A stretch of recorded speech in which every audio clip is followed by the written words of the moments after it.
Ali veste, kaj pomeni urbano rudarjenje?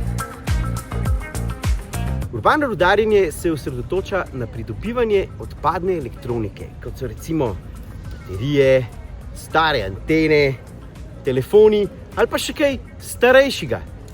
In iz tukaj ven dobimo en kup enih zanimivih kovin, kot so zlato, srebro, baker, to so eni naši kolegi vedeli že ful prej. In iz tega potem lahko naredimo nove stvari, jih ponovno uporabimo. Razumeš? To je skoraj toliko dober, kot da si šel na sendvič, pa si ga pol pojedel, drugo pol si pa spravil.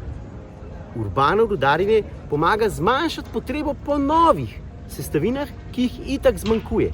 Pa še ne mečemo stran smeti vse okrog po svetu. Evo, to bi to.